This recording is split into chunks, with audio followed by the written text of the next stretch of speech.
Écrit dans un français facile à comprendre et un style sobre, le livre de Michel Otto a l'avantage de présenter le contenu du programme national de l'enseignement maternel en RDC, mais aussi et surtout de fixer l'opinion sur l'importance de la maternelle pour les petits-enfants. Une passion qu'il a toujours habité. Alors moi, si j'ai écrit dans le domaine de maternelle, parce que c'est mon domaine, c'est ma spécialité, c'est mon expertise. C'est ici que j'ai évolué. Je me sens comme un poisson dans l'eau en maternelle. Il faut rappeler que je suis formateur des enseignants et cadres de la maternelle. Quand on parcourt les pages de cet ouvrage publié aux éditions RDC Logos, l'auteur défend l'enseignement maternel dans les débats qui divisent encore sur les lieux appropriés pour l'enfant, la famille biologique ou l'école maternelle. Michel Otto opte pour l'école maternelle. Osrat et Auger, deux pédagogues réunis, ont écrit en disant ceci, je cite, « Si toutes les mères étaient intelligentes, si toutes comprenaient bien leur mission providentielle, la place de tous les enfants serait toute marquée dans des foyers domestiques. Mais comme nos femmes, nos épouses, nos mères n'ont pas toujours le temps de s'occuper de nos enfants, très tôt le matin, elles vont au champ, elles vont vendre le pain, elles vont au travail, les enfants sont abandonnés à eux-mêmes et courent les rues et deviennent vicieux et dangereux.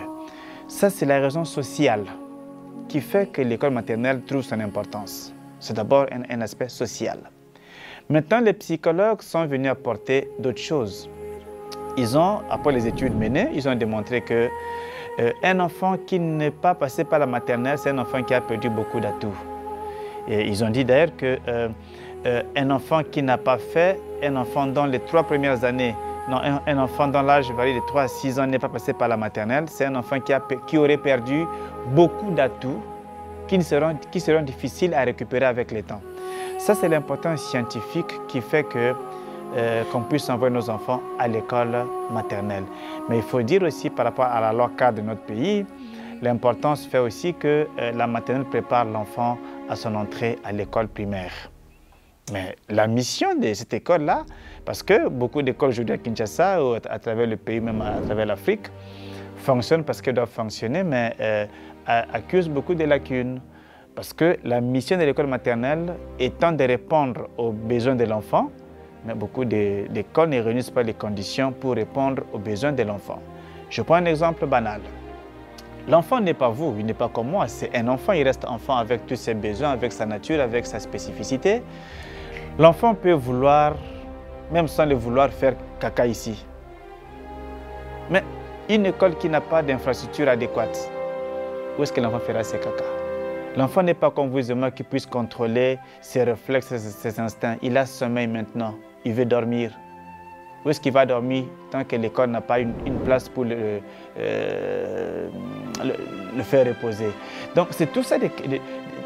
Donc la mission doit être des réponses aux besoins de l'enfant qui vient de l'école maternelle. Formateur des éducations des cycles maternels, primaires et secondaires, Michel Otto déplore la pratique qui consiste à imposer un test avant toute admission à la maternelle. Pour lui, cette pratique ne repose sur aucun principe. La condition qui se trouve dans la documentation pour que l'enfant soit admis à l'école maternelle, elle est unique. C'est l'âge. L'enfant a 3 ans, il a accès en première année maternelle. Mais il y a une dérogation dans la loi. Lorsque vous avez 2 ans et 9 mois, lorsque les 3 ans seront accomplis avant la fin du premier trimestre, cet enfant a accès à l'école. Lorsque on fait le test, c'est sur quelle base? Et c'est quel test? Sont-ils standardisés? Qui les compose? Mais lorsque l'enfant ne réussira pas ce test, il deviendra quoi? Il est renvoyé certainement. On le renvoie pour qu'il aille où? Donc pour moi, je trouve que c'est une défaillance de ces écoles-là et je pense que les contrôleurs qui sont l'inspection, qui sont les services gestionnaires, devaient normalement avoir un regard là-dessus. Il n'est pas normal aujourd'hui qu'on fasse subir des tests aux enfants. Aujourd'hui, nous sommes à l'époque de la pédagogie intégratrice, où les normaux et les anormaux peuvent étudier ensemble. Mais lorsque l'enfant a un truc de langage, vous le renvoyez pour qu'il aille où? Les écoles doivent être prises pour des centres de santé qui ne sont là que pour guérir les malades. Et les malades sont les enfants qui sont malades d'ignorance, qui doivent apprendre. Quand vous les chassez, c'est pour que cet enfant aille où? Il devienne qui dans la société?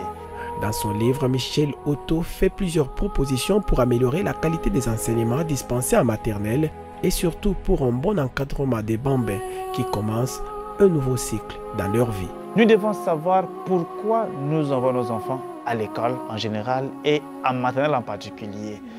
Beaucoup de parents pensent qu'on envoie les enfants maternels pour aller apprendre le français. Non, on ne va pas à l'école pour apprendre le français. Le français n'est qu'une langue, comme toutes les autres, comme le Kiaka, comme le Kisuku, comme le Kiko, comme le Kikuba. Les enfants vont à l'école pour apprendre la science, la connaissance, mais une connaissance adaptée à leur niveau. Voilà, donc d'où l'importance extrême des matériels didactiques. Et même lorsque nous avons abordé dans ce document de vie pratique, nous avons abordé l'aspect des sécheresses dans les écoles qui n'ont pas de matériel didactique. Vous voyez, on peut apprendre à un enfant des notions difficiles, mais adaptées à son niveau. Les propositions iraient aussi dans le sens d'inonder notre secteur de différents manuels destinés aussi bien aux gestionnaires, aux enseignants qu'aux enfants eux-mêmes. Ce qui fait très défaut aujourd'hui parce qu'il faut dire que la vie pratique, c'est une des rares publications dans notre domaine ici en RDC. Il y en a, ça et là, de façon ramassée, mais c'est par rapport aux années, par rapport aux effectifs, tout cela, c'est une goutte d'eau dans l'océan. Auteur de plusieurs publications, Michel Otto annonce 3 autres ouvrages en chantier. Très bientôt, ils seront publiés. Non, nous avons une publication en cours. Il y a celle qui sortira très éminemment, c'est les techniques d'accueil à l'école maternelle. Nous avons une autre publication, mais que j'ai coécrit avec une amie, une aînée. Elle s'appelle Alison Tache, elle est franco-canadienne. Les activités libres et l'organisation des coins jeux à l'école maternelle. Ça, c'est aussi presque fini. Mais nous avons aussi d'autres, notamment les techniques d'animation des enfants en préscolaire. Au fait, on a travaillé depuis très longtemps. Maintenant, nous cherchons les éditeurs différents pour lancer et faire bénéficier aussi bien aux parents qu'à toutes les communautés de cette richesse qui est le domaine du préscolaire.